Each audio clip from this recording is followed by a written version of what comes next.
Pharma was a sleep-deprived researcher who overworked himself and died on a couch like a loser.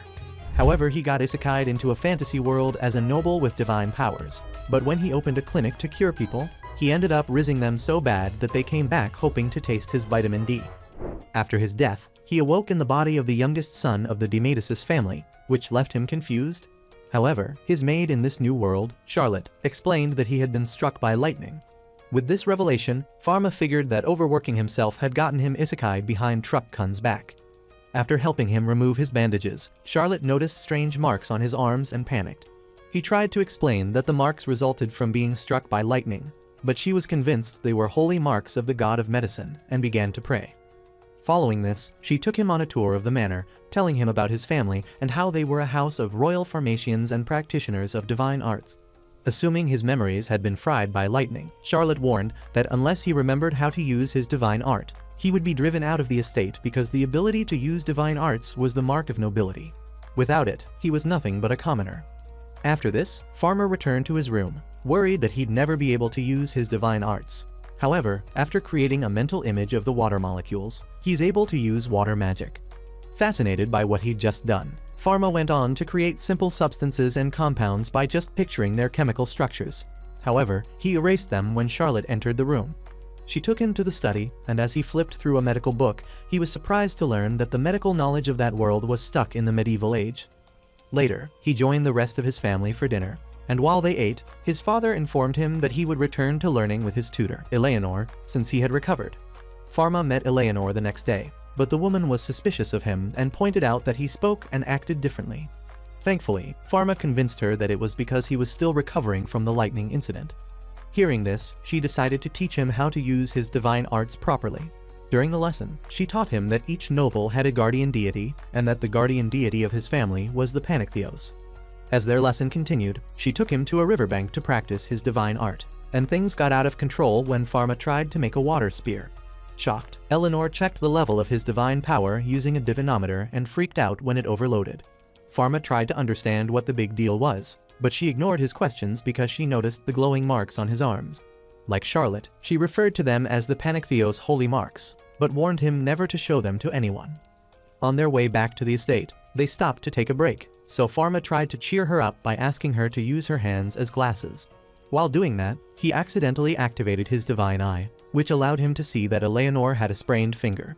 This only solidified Eleanor's theory that he was the god Panactheos, and as she was freaking out about this, she noticed he didn't have a shadow. Overcome with fear, she screamed and ran off, ignoring Pharma's calls for her to come back. The next day, Bruno informed Pharma that Eleanor had sent a letter, saying she was out with a fever. He also mentioned that she wanted to stop being his tutor and asked Pharma if he knew the reason, to which he answered no, because he didn't know how to explain the events of the previous day without sounding like a complete nutjob. Accepting his answer, Bruno instructed him to take a potion and a letter to Eleanor, but Pharma noticed that the potion was more or less an energy drink, so he made some acetaminophen for her fever and salve for her finger. At Eleanor's home, she approached Pharma wearing a suit of armor because she assumed he was there to silence her. Pharma assured her that he was only there to drop off the medicine and letter from his father, and also gave her the medicine he had made. Immediately, she assumed the medicine was poison and refused to take it, but he convinced her that it wasn't. He also tried to pull a talk no jutsu to convince her to remain his tutor, but the woman wasn't prepared to change her mind. Seeing this, he presented her with a bouquet to thank her for the time she spent being his tutor, and left after promising never to disturb her again.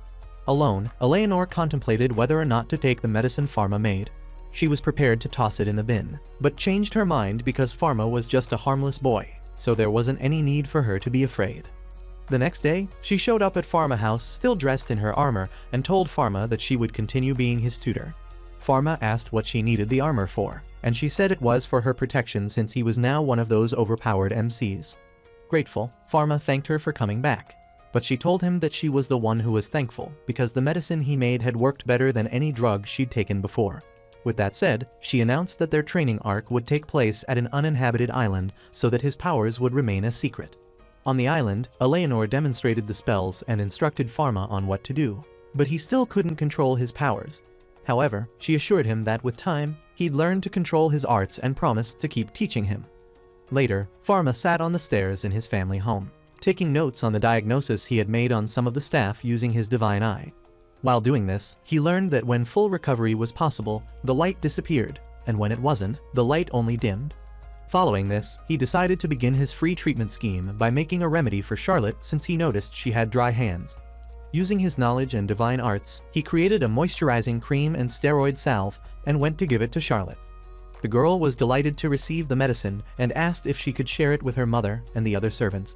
Pharma answered that she didn't have to because he had already prepared some things for the staff, which surprised her. After Pharma finished playing the role of Santa Claus, he commented that the reactions of the staff were unexpected. Charlotte explained that it was because they had never received medicine from their masters, which surprised him. He asked why that was, and she said it was because aristocratic pharmacians didn't examine commoners.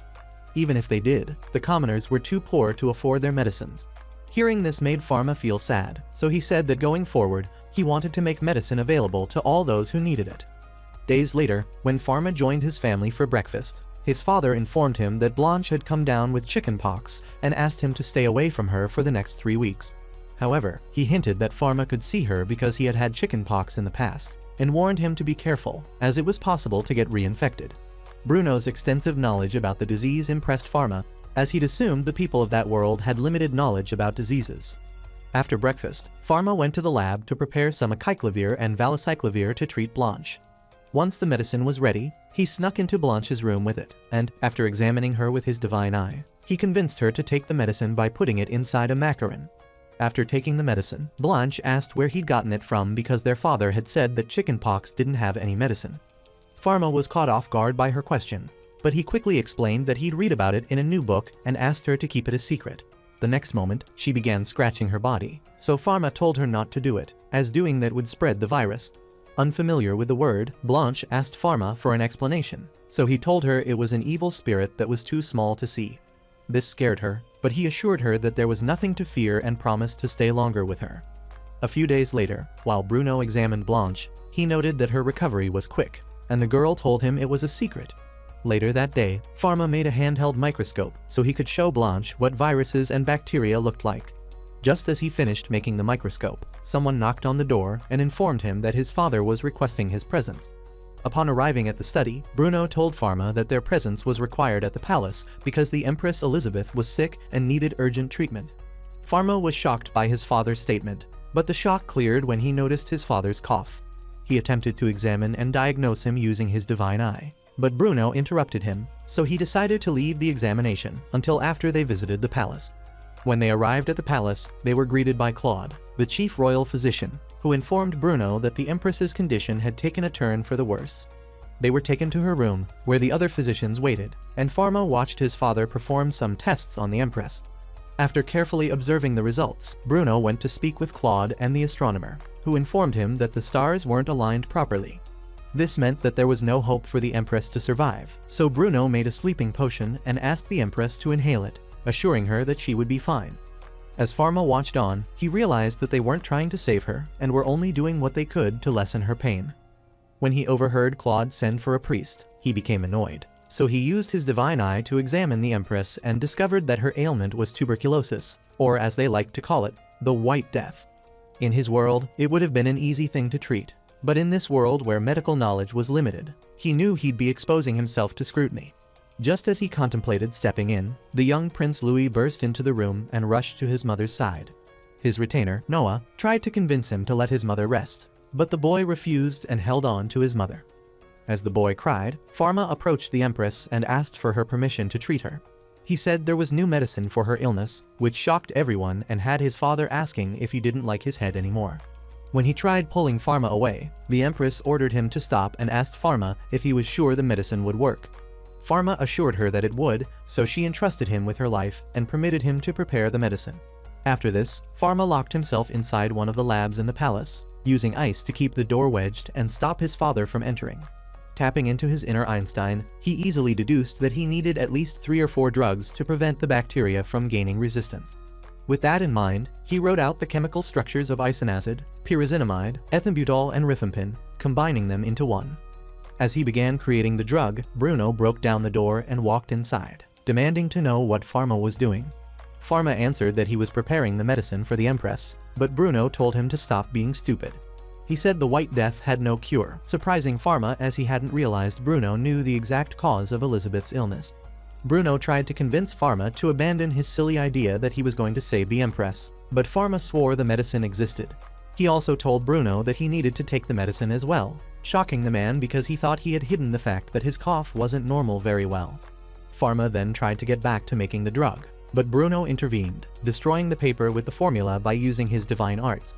Annoyed, Pharma turned to face the man, but he wasn't given the chance to speak, as Bruno had his wand and some ice spike pointed at him.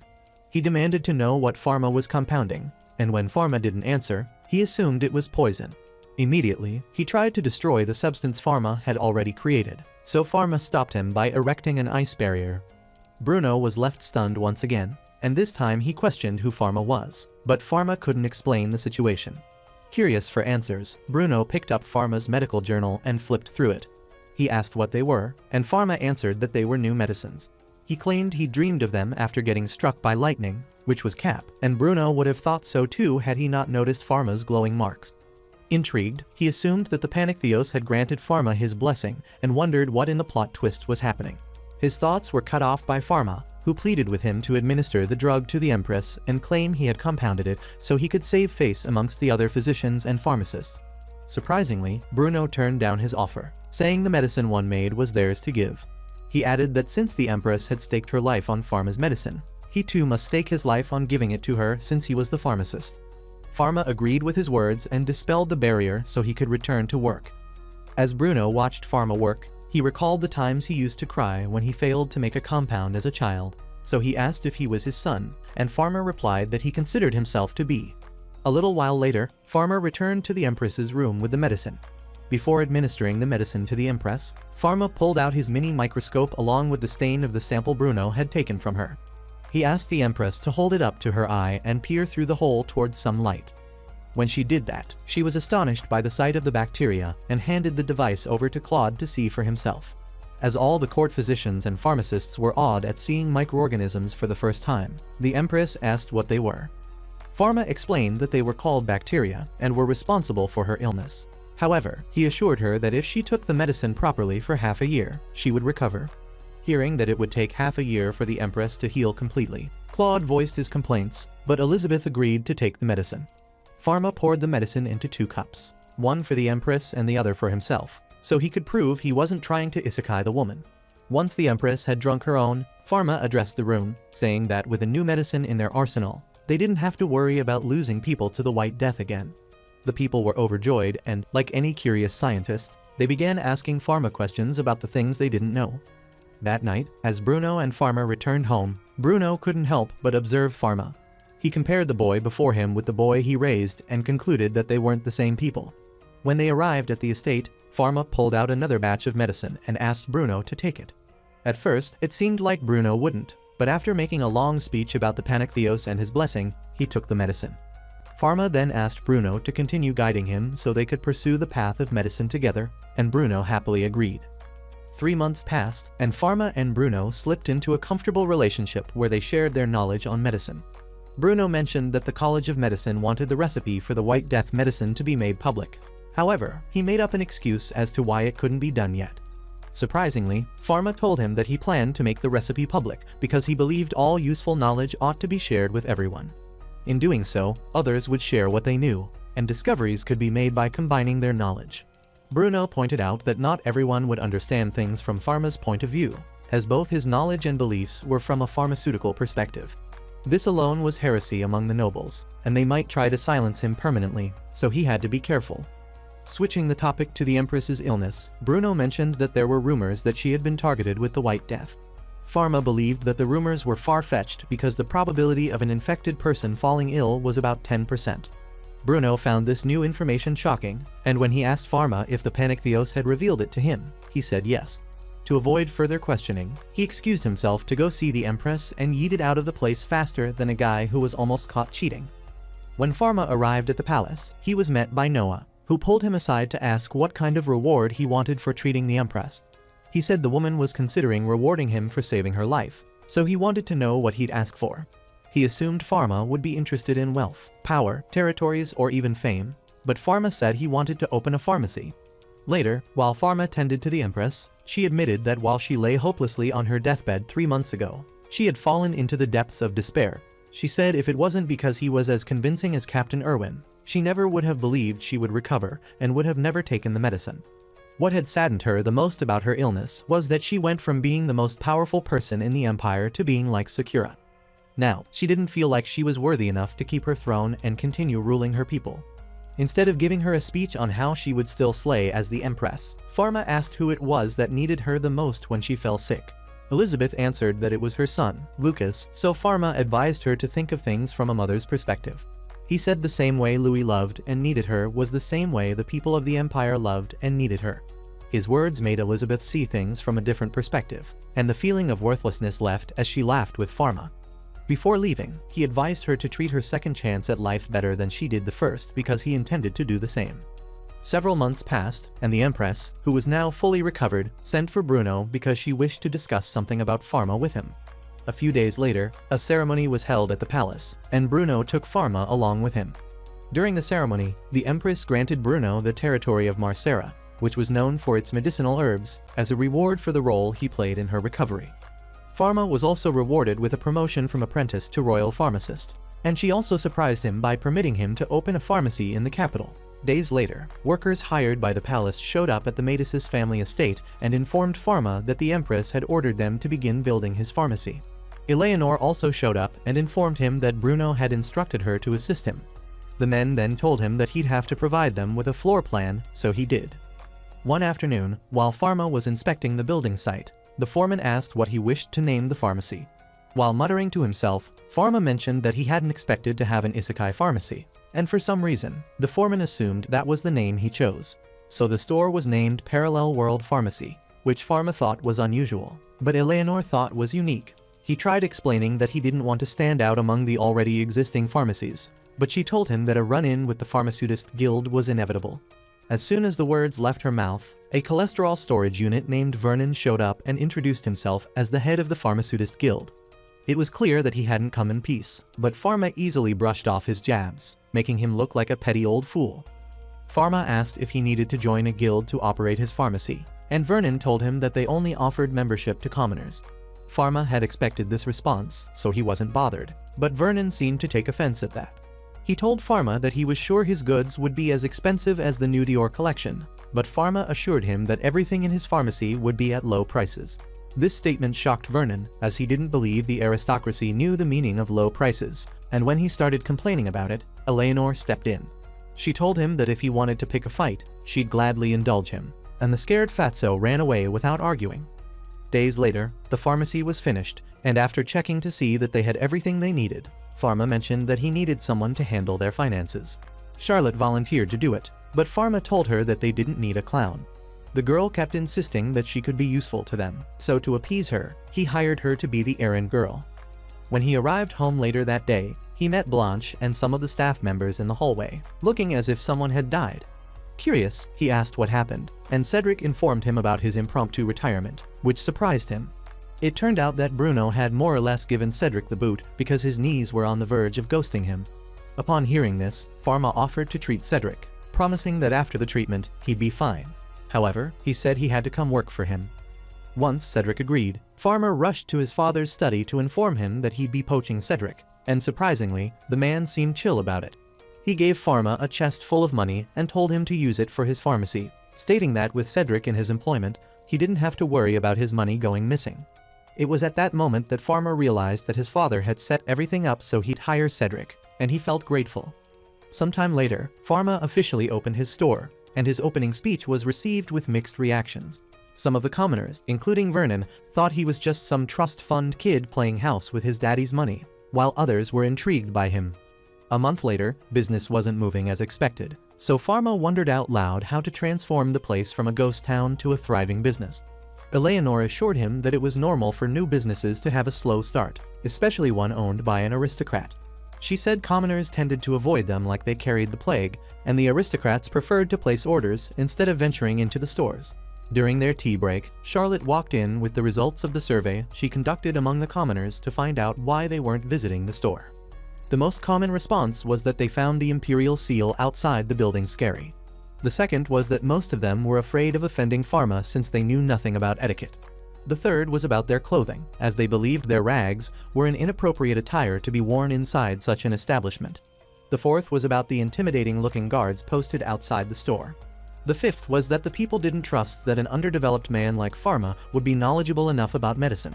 Some of the other responses included the people's inability to read the signs outside, and the fear that the prices were ridiculously high. After hearing all of this, the team finally knew what areas they needed to tackle and decided to come up with ideas to fix them.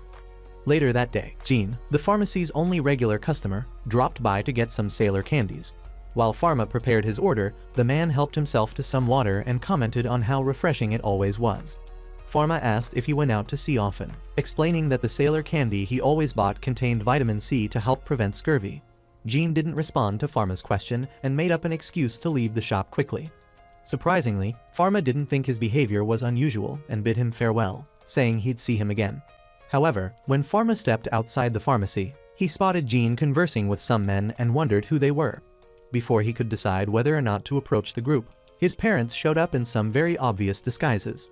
Pushing aside his embarrassment, Pharma invited them into the store, and as they were talking, his father asked for a tour of the place. Pharma happily agreed to show them around. He took his time to show them each floor and explained what each one housed. After the tour, Bruno commended Pharma, saying he'd established a fine store, which made the boy feel proud of himself. However, his self-esteem receded like your hairline when Bruno asked about customer traffic in the store.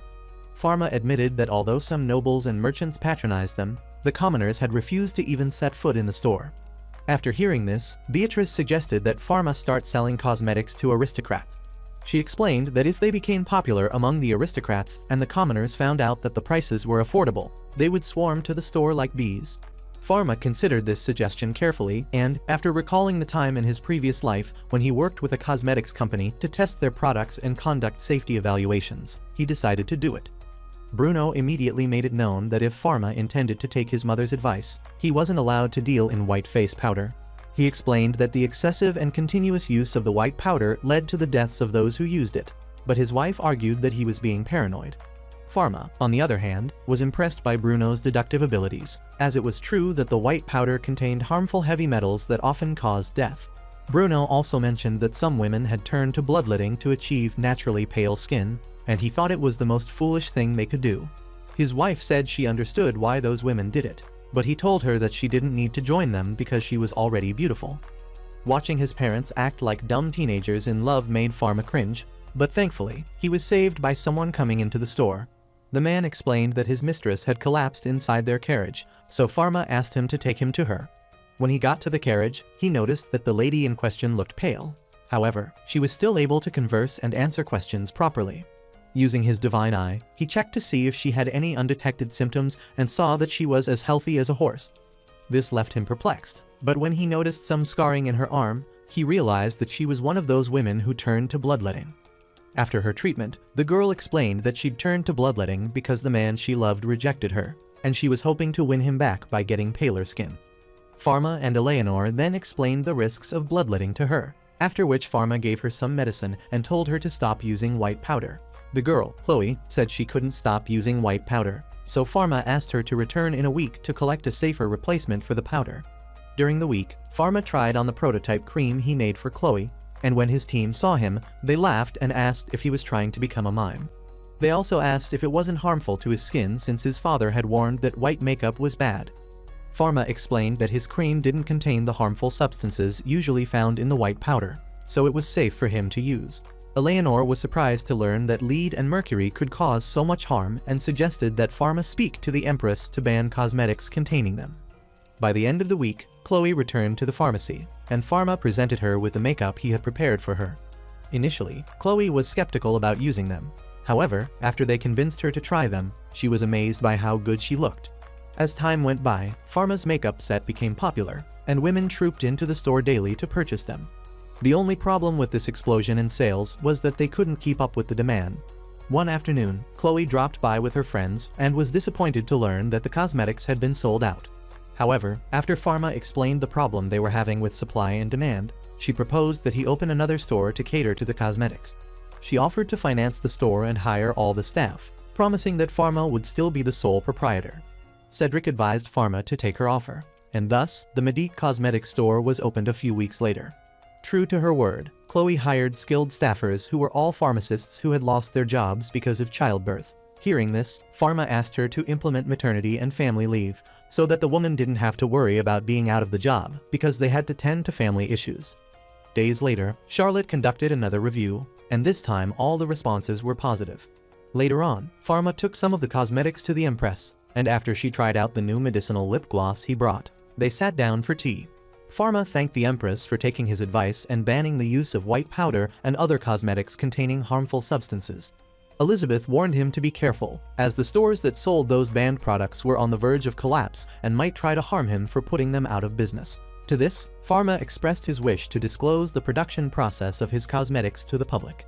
Elizabeth agreed that his decision was a wise one, but told him to raise the prices of his goods so that the other merchants had a fighting chance, to which he agreed. Weeks later, Bruno visited Marcera, his new territory, with his family, and while he was discussing the trade reports with his people, he told Pharma to go and explore the place. Having no say in the matter, Pharma left the office and joined Blanche, Charlotte and Eleanor at the beach. Blanche and Charlotte were building sand castles, but Blanche got bored and asked Pharma for permission to go in the water. Pharma was hesitant to allow her since neither she nor Charlotte could swim, but the girls pleaded with him, promising that they would be careful. Unable to turn them down, he said they were only allowed to dip their feet in the water, and the girls rushed excitedly to the water. As he watched them go, Eleanor spoke up from the spot where she'd been relaxing, and told him she was also going in the water. Pharma pointed out her lack of swimwear, but she brushed it aside, saying she didn't need it. She then took off her belt, causing him to freak out because he thought he was about to get a private show. Thankfully, her belt was the only thing she took off, and before she rushed to the water, she asked him to join her. Pharma was about to respond when Blanche and Charlotte caught his attention, so he turned Eleanor down. After she left, he looked at the girls again and, seeing how happy Blanche was, made him remember his little sister from his past life. They used to go to the beach a lot, but because his sister was still too young, he never let her go in the water. He had promised that they would swim together when she got older, but because of her illness, he hadn't kept his promise. In the present, he wiped the tears that escaped his eyes as he thought of his sister. But he couldn't go back to reminiscing because he heard Charlotte scream. The current had pulled Blanche into the sea, and since neither of the girls could swim, there was nothing Charlotte could do to save her. Pharma immediately sprang into action, channeling his inner Michael Phelps. He swam towards Blanche, but the current kept pulling her away. Eleanor, who was right behind Pharma, also experienced difficulty catching up to the siblings, but Pharma refused to let the strong currents deter him. Poor Blanche was soon pulled underwater, and Pharma didn't hesitate to go in after her. As he desperately tried to reach his drowning sister, he thought of his other sister and how he'd been helpless to save her. He didn't want the same thing to happen to Blanche, so he kept fighting against the current to get to her. Sadly, they were too strong and all he could do was scream her name. Suddenly, his marks glowed, and a bright light shot out of the water where he was, shocking Charlotte, who was on the beach. The next moment, all the water in the area where Pharma was disappeared, and he found himself on the dry ocean floor. Eleanor and Blanche were also in that area, but Eleanor was the only one who regained consciousness, and when she saw what had happened, she became shocked. Initially, she assumed that Pharma was using his divine art to hold the water back, but after observing the place thoroughly, she noted that the sand was completely dry.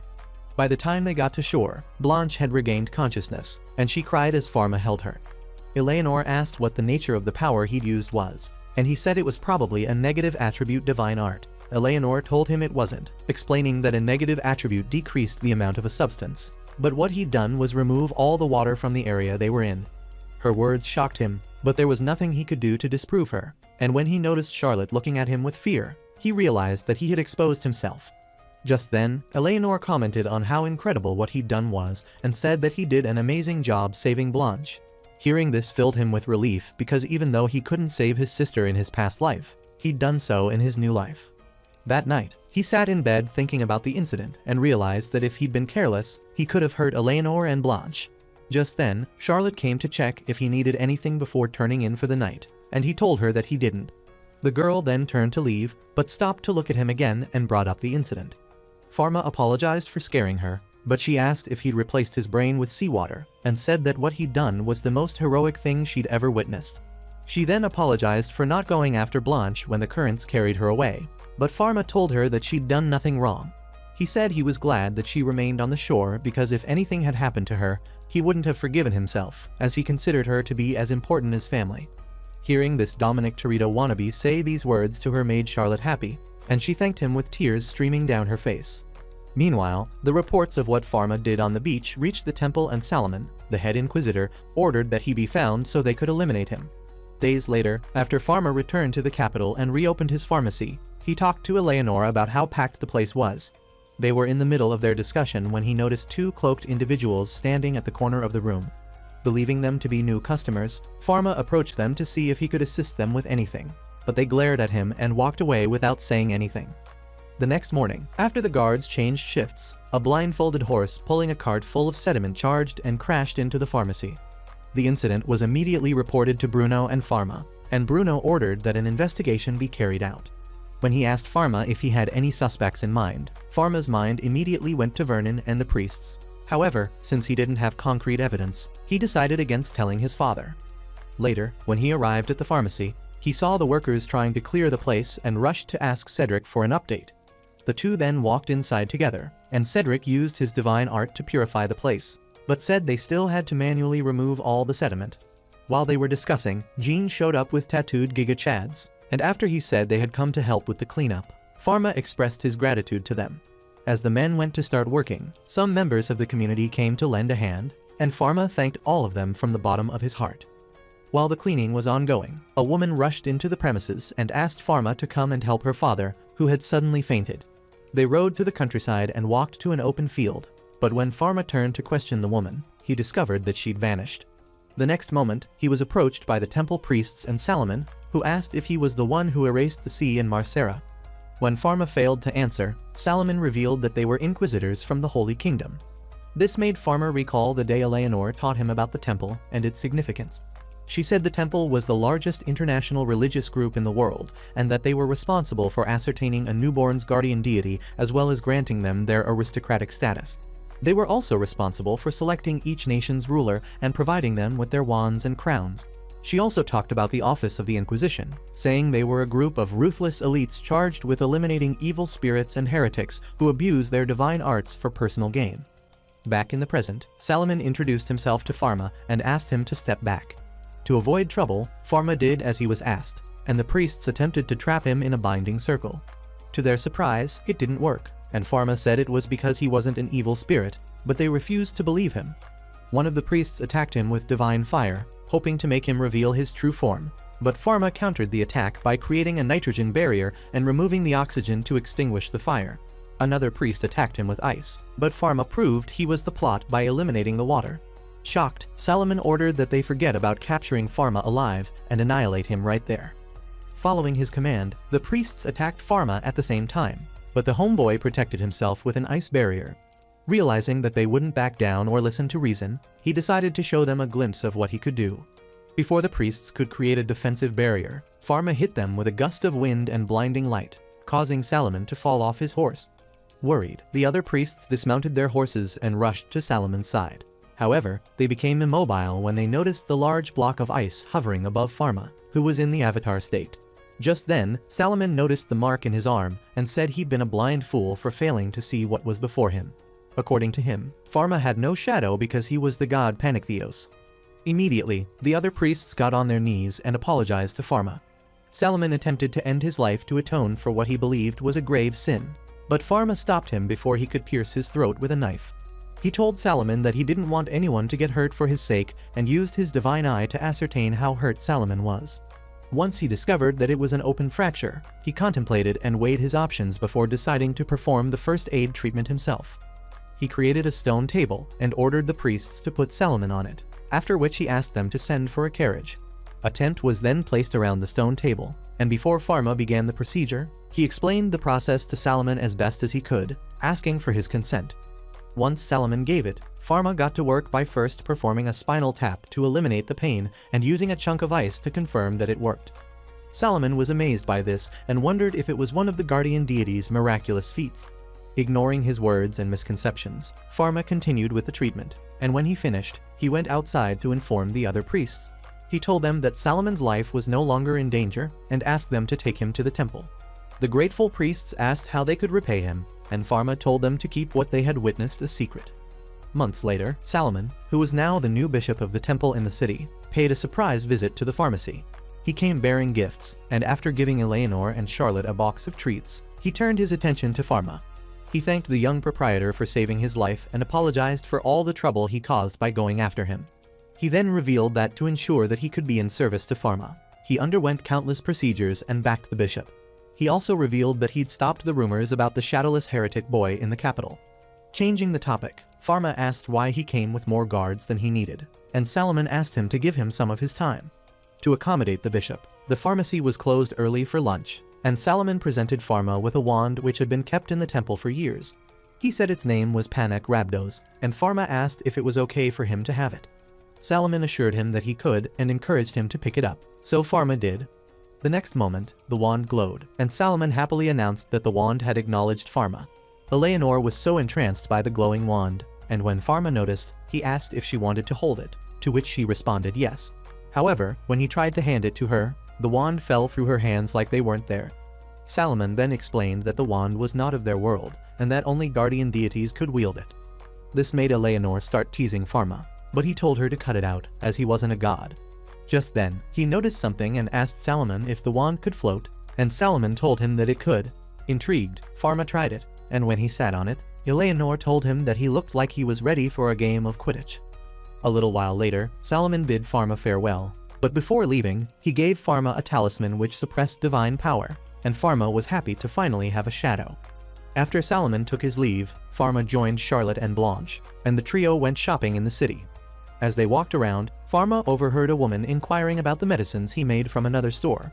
The storekeeper told her that they didn't sell Pharma's products because his store was heretical, and the guild forbade them from doing business with him. Pharma thought it was wrong of the guild to restrict its members, and tried to think of a way to help the commoners. The next day, he talked to Eleanor about establishing another guild to help the commoners sell his products without issues. She said that, according to regulations, 2 stores were enough to create a guild, so he said he'd start with the pharmacy and the cosmetic store. He asked Cedric to help with the paperwork and said he couldn't wait to have partners so that his workload would be reduced. The next day, the Pharmacist Guild held a meeting, and Vernon didn't try hiding the fact that he was angry that Pharma's pharmacy was thriving. His words made some of the guild members whisper amongst themselves, saying he was responsible for the cart attack. Unaware of this, Vernon continued complaining about how Pharma had taken all their customers, but urged his members to be steadfast and continue holding on. According to him, Pharma's sinister plot would soon unfold, and then everyone would know he was nothing but a con artist. All the other guild members clapped and cheered him on after his speech, but Pierre remained quiet. Later that day, Pierre took his daughter to a clinic, but nobody answered the door, no matter how hard he knocked. Pharma happened to pass by at that moment, and he informed Pierre that the clinic was closed until the following week. Seeing how desperate and worried Pierre was, Pharma offered to examine his daughter and invited him to his pharmacy. Pierre thought of declining his offer, but one look at his sick daughter and he changed his mind. Charlotte went ahead to prepare the things Pharma would need while Pharma led Pierre to the pharmacy. When they arrived, Pharma took him to the back entrance, and Pierre assumed it was because he was a commoner. When they got inside, Pharma instructed Pierre to lay his daughter on the examination table. He then proceeded to hand the man a face mask, explaining that it was to prevent the infection from spreading. This made Pierre realize that Pharma had taken them through the back entrance because he didn't want to risk spreading the disease to the other customers. As Pierre watched Pharma work, he was in awe, as he'd never seen someone so meticulous and skilled. After examining the girl the normal way, Pharma used his divine eye to confirm his diagnosis that she had influenza. Since the people of that world were unfamiliar with the term, Pharma simplified it by saying she had a cold. Pierre found it impossible to believe that a simple cold had given his daughter such a high fever, but Pharma explained why that was. He also explained how to take the medicine and allowed the girl to sleep in the clinic so he could monitor her fever. At night, Pharma escorted Pierre and his daughter outside and told Pierre that if her condition should worsen, he should inform the guards. Pierre was surprised that Pharma was willing to see a patient during the night, and he explained that he didn't mind helping those who needed him. At the gate, Pierre asked what his bill was and received another shock when Pharma told him what it was. He asked why it was so low, and Pharma revealed that he had set it that way because he wanted to ensure that children received the treatment they needed. Later that night, while Pierre was working on some medicines, his wife came to him and informed him that their daughter was sleeping. When she mentioned that the medicine worked like a charm, Pierre revealed that he'd gotten it from the parallel world pharmacy. The woman was surprised that he'd disobeyed the guild and gone there, but Pierre said he'd done it because he couldn't sit back and watch their daughter die.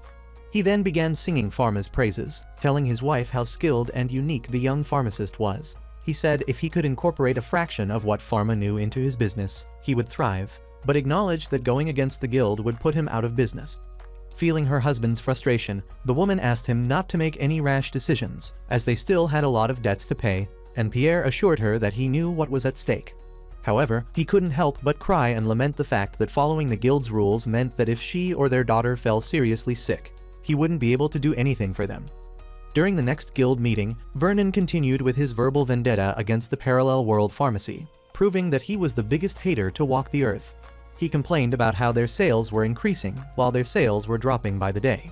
Some of the members even said that Pharma was as untouchable as Gojo because the bishop and the empress were backing him up. As everyone made their opinions about Pharma known, Pierre remained silent, and when Vernon noticed, he called out to him.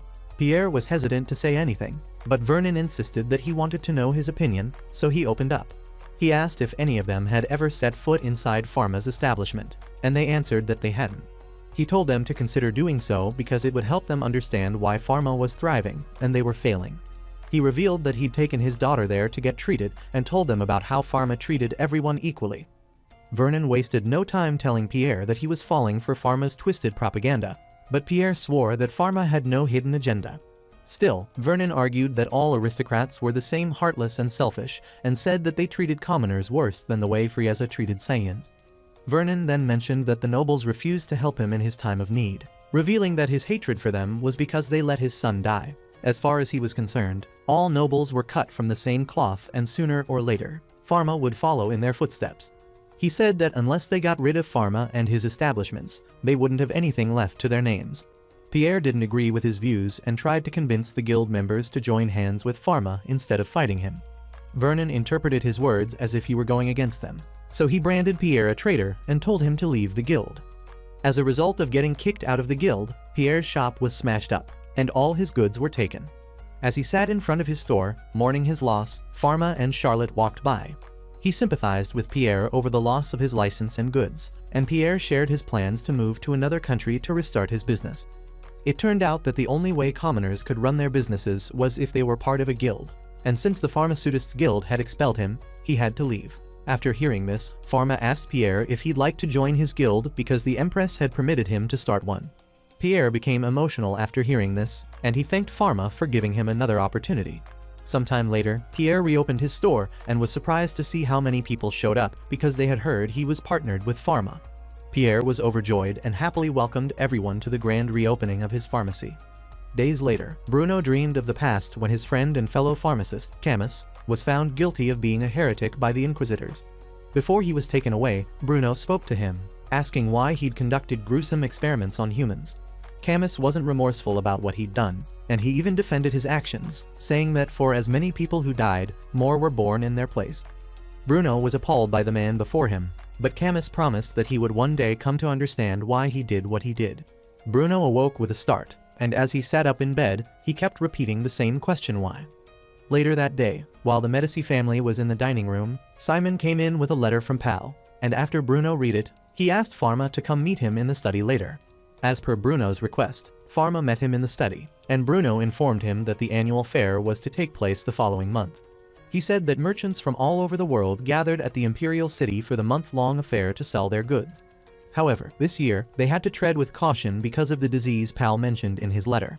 It so happened that an epidemic broke out on the small island of Pont, which was a colony of the neighboring Netherland Kingdom.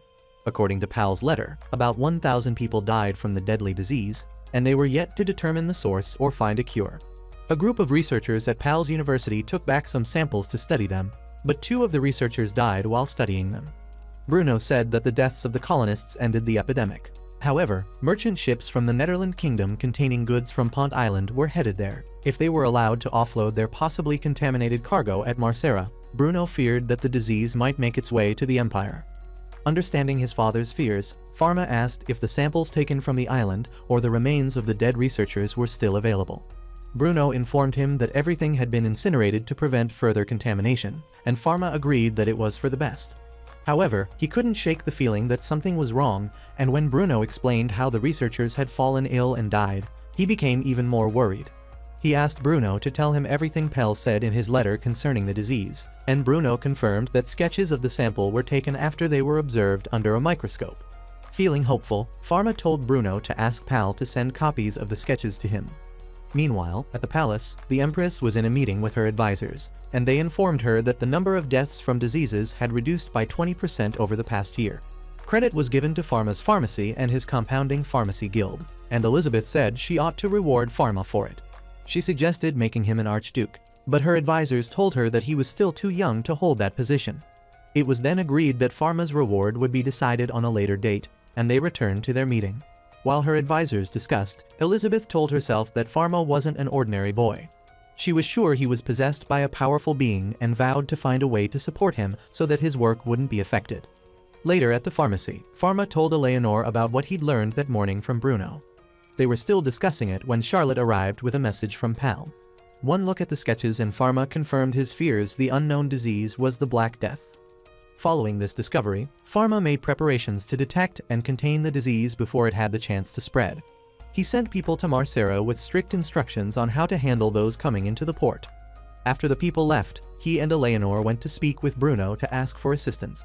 He told Bruno about his findings, and not surprisingly, the man had already deduced that it was the Black Plague. According to the history books, the last plague happened 210 years ago, and the fatalities were high. Bruno expressed his worry about the contaminated cargo coming from Pont Island, but Pharma told him to relax. He said he'd sent word to the acting governor to set up quarantine stations at the port. Eleanor added that they had also sent some of her students who they had taught some inspection methods to go to Marcera to assist them. All that was left was for them to take precautions in the capital, but Bruno still feared that they couldn't save the people if the disease broke out. Pharma revealed that they had a cure for the disease, and when Bruno heard this, his hope returned in full. Immediately, he asked them to accompany him to the palace so they could ask the Empress for assistance. At the palace, they explained the situation to the Empress, and she agreed to set up checkpoints and limit the point of entry for merchants. Pharma also asked for permission to inspect the cargo at the gates and asked that they eliminate all infection routes by getting rid of rodents and flies and having the people boil their clothes.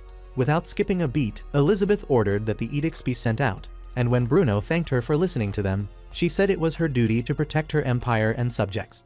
Sometime later, the quarantine stations were set up, and Pharma left Pierre in charge of overseeing things at the capital while he was in Marcera. At the palace, the Empress was given a report on how the quarantine stations and checkpoints were doing. They also told her that the bishop had dispatched his priests to help with the purification process of the cargoes, and she felt relieved. Thankfully, they had managed to contain the rumors about the impending outbreak. Elizabeth ordered that everything be double-checked to ensure that the fair went on without a hitch, because she didn't want anything that would make their enemies think that they were weak. When it was time for Pharma and Eleanor to head to Marcera, Pharma admitted to himself that he was afraid he couldn't stop the outbreak. Eleanor noticed he looked worried, so she placed her hand on his shoulder and told him not to worry. Meanwhile, a hooded figure walked out of a building where some priests lay unconscious, and as he walked around the city, he let out a maniacal laugh. By the time Pharma and Eleanor arrived at Marcera, Pharma was once again troubled, but he pushed his worries aside and told Eleanor to get ready for work. After changing into their protective gear, they met Eleanor's students, who gave them the cargo manifests and crew health check results of all the ships anchored at sea. They informed them that the ships which passed the inspection had had their cargoes purified before they were unloaded. They also put those they suspected to be infected under quarantine and continued to monitor them. Pharma thanked them for the work they had done so far and said that he and Eleanor would take over inspecting the remaining ships. On the first ship, the captain complained about the long wait, and Pharma apologized for the inconvenience but explained that it was necessary. He then asked to see the ship's doctor, and when the man came, he provided Pharma with a detailed report on the ship. To be on the safe side, Pharma asked a few questions about the things in the report before going ahead with the inspection. He and Eleanor took their time to carefully inspect and examine the ship and its crew, and were relieved to find nothing out of the ordinary. After giving them the go-ahead to dock at the port, Pharma provided the doctor with a prescription paper for all the crew members. He explained to the confused man that some of the crew members were exhibiting symptoms of scurvy and told him to present the prescription at the port to get the required medication to treat them. As they headed to the next ship, Eleanor expressed relief at not finding any infected people on the ship. She was still talking about it when an apple landed in the water next to their boat, resulting in a splash. Immediately, she looked up at the culprit and asked if his name was Ryak, but the angry man ignored her and complained about them making him wait. He said he was losing money by the hour, and if he didn't offload his cargo soon, they would all go bad. While he was making his complaints, the captain of the other ship also started complaining. Soon, both men began insulting each other and arguing over who deserved to be attended to first. Tired of listening to them argue like a pair of overbearing kids, Eleanor decided to resolve the issue with her wand. However, before she could make her move, another ship fired warning shots, shocking everyone. The culprit was the Empire's Scarlet Fleet, and when Pharma took a closer look at their captain, he realized it was Old Man Jean, the regular at their store. Jean threatened to throw the arguing merchants overboard if they shut their pie holes up and wait for Pharma to do his job, and they immediately complied. When Pharma and Eleanor boarded Jean's ship, they thanked him for handling the issue, and he assured them that it wasn't a big deal. He then asked Pharma how long his store would be closed because he missed going to the place and wanted to order a large batch of sailor's candy for his men. Pharma told him they would reopen once all the inspections were finished and the Empire wasn't in danger anymore. Later, after the ship inspections were concluded, Pharma and Eleanor joined the rest of their team at the quarantine stations. Eleanor commended them for a job well done and urged them to continue working hard to prevent an outbreak. She also expressed her gratitude to Pharma for deducing what the problem was and swinging into action to prevent the spread. And as she was still speaking, Adam came in. He informed them that multiple people in a small fishing village to the west of Marcera had died after developing high fevers. It so happened that one of the ships that arrived a few days earlier felt the procedures at Marcera's port were too long and decided to go to the fishing village to offload their cargo. According to Adam, the ship had already departed, but the situation at the village had taken a turn for the worse. Pharma announced that he would head to the village and asked that his protective web be brought to him. Eleanor tried to convince him not to go, but Pharma insisted that he had to go. He charged Eleanor with taking care of things while he was away and assured her that she'd do a good job. He then got on his wand and flew off towards the village while wondering how the infection spread. He deduced that it was the rats hiding inside the cargo and made a mental note to find the ship later and purify it to prevent further infections. Since he was distracted, he nearly ran into a bird, and after avoiding it, he almost hit a tree. However, to his surprise, he passed through the tree like a ghost. This made him recall what Salomon said about the wand having special abilities. When he finally arrived at the village, he met some people trying to leave, so he floated down and tried to talk them out of it. The people refused to see reason because they were terrified, and they even accused him of being responsible for the unexpected deaths. According to them, an evil spirit had placed a curse on them, and as far as they were concerned, Pharma was that evil spirit. Since they refused to listen to reason, Pharma exercised his power by erecting an ice barrier around the village. This shut them up, and they finally listened to what he was trying to tell them from the moment he arrived. He told them that those who had died and those who were sick were suffering from the Black Death, and unless he treated them, the infection would spread. After they let him inside, Pharma divided the village into 3 sections: those seriously ill, those slightly sick, and those who weren't infected. Meanwhile, Jean and his men found the missing ship, but unfortunately, everyone on board was dead. Having no choice, he ordered his men to sink the ship so that what was left of the disease they carried would end up at the bottom of the sea. Back in the fishing village, Pharma worked together with the pharmacists to administer medicine to those who were slightly sick. When they were finished, the people thanked him and asked him to let them join him in treating those who were seriously sick, but Pharma refused.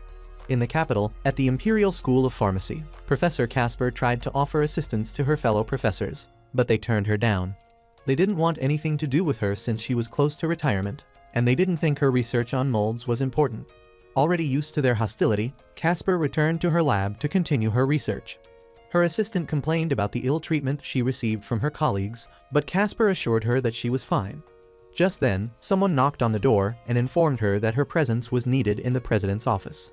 Back in the fishing village, when Pharma went to tend to the sick people, the priests who were with them tried to make him leave, but one of them recognized him from the time Salomon wanted to capture him. He assured the others that they were in good hands and asked them to do everything Pharma asked. Grateful for their help, Pharma used his divine eye to examine the patients and learned that one of the patients had passed on. One had a mild common cold, and the others were infected with the Black Death. After administering drugs to the patient with a cold, he told him he was free to join the other slightly affected patients down in the village. However, he instructed him to change his clothes and asked that he remain isolated for a short period. He then had the priests administer the drugs to the remaining patients, and while they did that, He used his divine art and his wand to increase the drug's effectiveness. When they finished, he tasked the priests with finding the people who brought the illness to the village. He instructed them to burn whatever cargo they had left and administer medicine to those who were infected. Meanwhile, in the capital, Casper stood before Bruno in his office, and she wasn't sure why he'd summoned her. She was a bit nervous. Bruno told her it was concerning her research, and the woman immediately assumed he was pulling the plug on her research funding. She thanked him for the support he'd given her over the years, but begged him to give her time to wrap up her research. Realizing that the woman had misunderstood him, Bruno cut her short and assured her that she wasn't getting fired. He explained that her research held the key to saving their world, and the surprised woman asked how that was possible. He said he needed her to find a new species of microorganisms and extract a medicinal substance from it. To make her understand better, he handed her Pharma's notes, and after reading the detailed description, she asked who had written it. Bruno said he couldn't disclose that information to her, but said he was entrusting her to get the job done. Casper took back the document and, after reading it again, informed Bruno that the actinomycete had already been subcultured in her lab. She then took him to her lab to show him the organism, and Bruno announced that he would establish a special presidential budget for her. He also ordered the other scholars to focus their attention on helping Casper extract the medicinal substance to create the new drug. Just then, his secretary came looking for him, and she informed him that there was a report from Marcera. Back at the fishing village, Pharma and the remaining priests finally emerged from the clinic. The villagers asked how the patients were, and Pharma answered that although some of the patients died, they still managed to save a good number of them. He also told them that even though the crisis had been averted, they still needed to be cautious and advised them not to venture out of the village for the next 2 weeks. Before flying off, he warned them against touching rodents and instructed them to eradicate all rodents they came across. As he zoomed off in his wand, he worried that he'd spent too much time treating the villagers and wondered if the missing crew had been found. Just then, he noticed smoke rising in the air and flew in that direction to investigate the cause. Fortunately, it was the priests he'd sent to track down the crew, and they were in the middle of burning the cargo they seized from the men. They told Pharma that the men they had caught had been left behind because they were too sick to keep up. After hearing this, Pharma began questioning the men and asking how many carts and cargo they had brought ashore. The men didn't want to answer, so Pharma let them know that they were dying and said if they wanted to get treatment, they had to answer all his questions. This seemed to do the trick because the men started talking and spilled the tea about where their crew was. They told him that they had 4 carts and said that one of those carts contained animals. Immediately, Pharma asked what kind of animals, and they revealed that they were white squirrels from Pont Island. Shocked by the revelation, asked how many of their friends were headed for the capital. One of the men said 24 workers and 5 holy knights, which sounded strange to him since he didn't know what a holy knight was. The priests explained that holy knights were combat-specialized divine art users who usually worked for an important noble or answered directly to the royal family. This made Pharma question all that he knew, and he wondered if Bruno had been right about someone trying to harm the Empress. His thoughts were interrupted by the men who pleaded with him to give them the medicine. The priests didn't want to do it, but Pharma told them that it didn't matter what they had done and said that he would always offer medicine to those who needed it. However, he instructed them to turn the men over to the authorities after they recovered. Meanwhile, at the capital, Bruno informed the Empress about what had happened in the fishing village. He told her that Pharma was handling the situation in the village, but said that his sources confirmed that the missing crew were on their way to the capital. She immediately ordered that security be strengthened at the gates, emphasizing that Gate 6 be given special attention since it faced the direction of Marcera. The next day, an infected sample was brought to Pierre, and once he discovered it, he instructed his people to go and quarantine the infected people. When they arrived at the gate, there was an explosion, and the guards tried to keep the Holy Knights from entering the city. Unfortunately, the knights pushed their way inside and released the squirrels, using divine wind art to scatter them around. The wind destroyed the quarantine tents, but thankfully, none of the pharmaceutists were harmed. After Pierre crawled out from underneath the tent, he asked what had happened. His people explained what happened, and the moment he heard about the squirrels, he panicked. He told them that they needed to capture the squirrels and rushed to tell the guards to sound the alarms so that people knew to lock up their homes and businesses. As the bells rang out loud, the people had mixed reactions, but the cloaked man remained calm. A guard immediately rushed into the meeting room to inform the Empress that they were under attack by knights from the Netherland Kingdom. She asked how many people were on the Netherlands side, and the guard replied that they were only 5. Upon hearing this, the woman asked why they were panicking like a bunch of school kids and ordered that they take care of the enemy immediately. Just then, Bruno spoke up and asked them to consider that the enemy was on a mission to infect the people of the Empire. He assured the Empress that she need not fear getting infected because he'd provide her with the new drugs for the Black Death. The woman was grateful to him. However, something didn't sit right with her, so she asked why the Netherland Kingdom would want to attack them. Voicing his opinion, Bruno said he was sure it was the doing of Camus, the pharmacist who had his divine art sealed away and was cast out as a commoner after it was discovered that he performed gruesome tests on humans. At the same time, the guards engaged the Holy Knights in battle, but the knights proved to be stronger. Fortunately, Solomon showed up and captured them using his divine art, after which he sealed away their divine art. Elsewhere, a worried Charlotte had just asked Cedric what they should do when an explosion occurred nearby. Charlotte wondered if people were hurt in the explosion and pointed out that it had occurred near the pharmacy. Cedric realized that she wanted to head over there, so he told her not to, as Pharma would be sad if she got hurt. Feeling helpless, she turned to look at the rising smoke and was filled with hope when she noticed Pharma had returned. Speaking of Pharma, the boy landed on the bell tower and did a quick sweep of the city using his divine eye. He discovered that infections had taken root in people and became worried when he noticed the flying squirrel that the knights had released. However, instead of chasing after the rodent, he chose to head to the gate where the knights had been captured. On his way there, he spotted Bruno, so he went down to speak with him. After talking about Marcera, the two approached the guards who were questioning one of the captured knights. The guards asked why they had released the Black Death in the Empire, even though it bordered their kingdom. Surprisingly, the knight had no idea what they were talking about and explained that they only did what Camus ordered them to do. He said Camus was holding the populace hostage, and another knight backed him up, saying Camus had the power to isekai thousands of people in the blink of an eye. The blonde-haired knight then said that Camus was possessed by an evil spirit. Bruno arrived in time to catch the tail end of what they were saying, and once he confirmed that it was truly Camus behind the attacks, he became angry. Sadly, the knights died after succumbing to their injuries, so Bruno ordered that they be buried. A little while later, the bells stopped ringing, so Charlotte rushed off to check on the pharmacy before Cedric could stop her. At the gate, Pharma stood watching the remains of the knights getting burned when he suddenly felt a sinister presence. Immediately, he turned to find the source using his divine eye and was shocked to see Camus standing on the roof of the pharmacy. Bruno noticed his troubled look and asked if everything was fine, but Pharma just ran off, saying he needed to check on his pharmacy. As Bruno watched him rush off, he suddenly turned around and ordered that the bells be started up again. He told himself that he needed to find Camus and strike him down before it was too late. Meanwhile, Charlotte arrived at the pharmacy, and when she saw that the windows on the 4th floor were open, she assumed that Pharma was inside.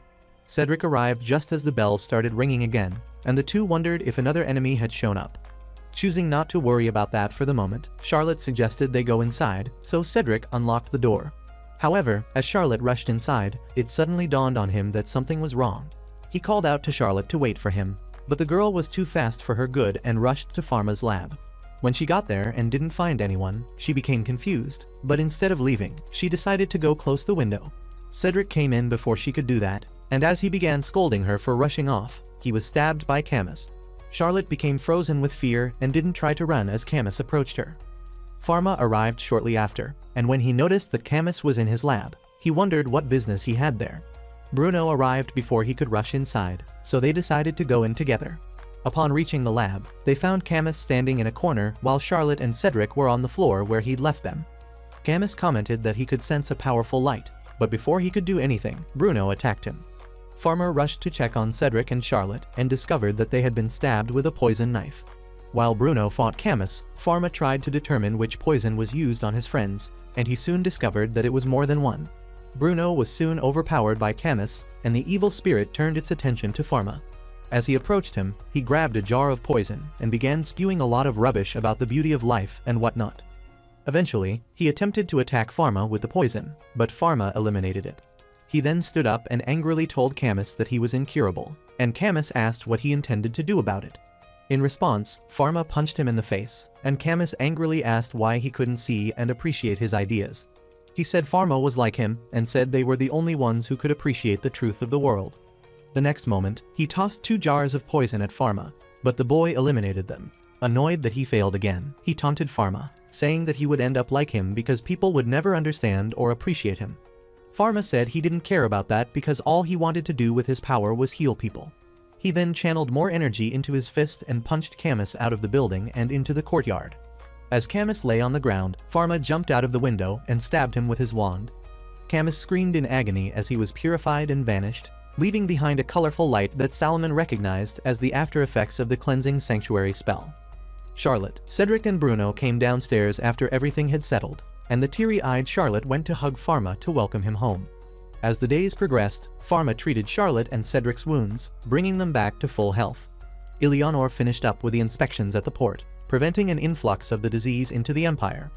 Pharma also developed more medicines to treat the Black Death, and had his people distribute them to all those who got infected. Even Vernon got the medicine, but he was too proud to accept it, and chose not to take it at all. However, he gave it to his wife. Casper continued with her research and managed to find useful microorganisms which were used to develop more drugs and vaccines. 2 months later, a celebration was held, and the Empress declared that the Black Death epidemic was over. Pharma reopened his pharmacy, and the people tripped in the same way they did before everything went south. Do you think Pharma fits in the category of overpowered MC? If you've watched up to this point and loved the video, comment your favorite Amaterasu member. Also, check out the next video. See you guys in the next video.